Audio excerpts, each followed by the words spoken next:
The British government are facing another huge obstacle as European judges have now officially blocked the deportation of 53 actual enemies of the state.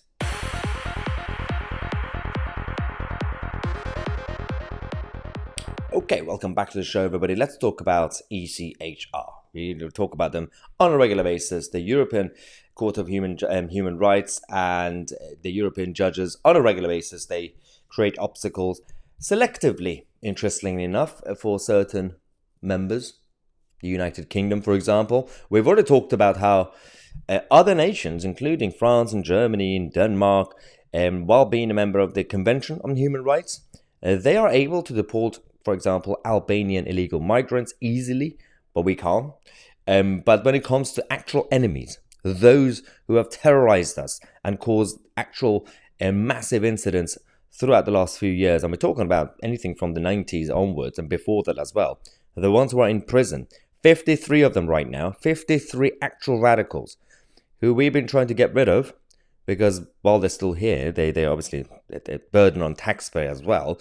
But it's no win-win situation, obviously, because obviously if you send them back to where they originally came from, they might continue to do what they did in the past, but keeping them here without really any proper plan is also a bit of a problem.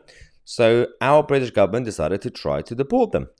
But the European judges, of all people, despite the fact that we thought that part of Brexit is going to be also opening up the conversation about exiting the European Court of Human Rights, nope, that hasn't happened yet.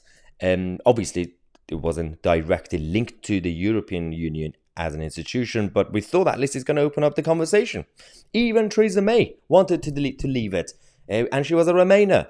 Now, this argument is causing a lot of trouble now because some of these people, actually all 53 of them, because there's still thousands of radicals walking freely the streets of the UK every single day. That's a whole different problem, by the way. And we still have our borders open. People are still coming in without being vetted in terms of their backgrounds properly. That's another issue. But we have existing people who have been convicted. They are in prison, yet we still can't do anything about it. Now, politicians, lawyers who are critical of ECHR, that was developed after 1944-45 days, to prevent anything as bad as what we experienced, for example, the Holocaust and everything else. They now say that it is no longer fit for purpose in an era of mass migration. Absolutely spot on. We know that. But you've been saying this for years. Nothing has been done.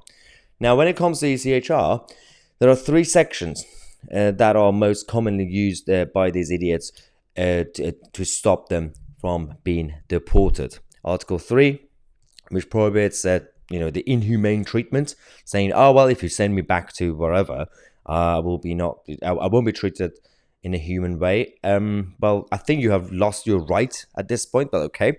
Article 5 is the right to liberty and security. Again, if you've been convicted when it comes to national security concerns, I don't think you have a right to liberty or security. Article 8, the right to a private and family life. None of these issues should be they should be entitled to any of them. A normal prisoner, a domestic prisoner, doesn't get these rights. Why do we have European judges focusing on these articles to prevent deportations? Whose side are they on?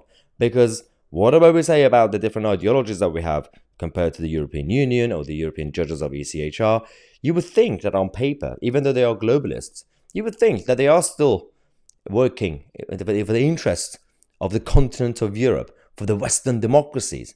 You would think that at least they would care about national security concerns and continental security concerns. But clearly, I have no idea what's going on in their heads. And is it some sort of fifth column situation? Are they the actual enemies? But this conversation needs to be starting soon because, of course, we have the actual radicals and extremists. But I think when it comes to ECHR, for example, being an obstacle, they are now acting like they are our enemies. They are helping and aiding our enemies. That is the reality of the situation. Let me know what you guys think in the comment section. I'm Mahyar, Tousi, and we are the media.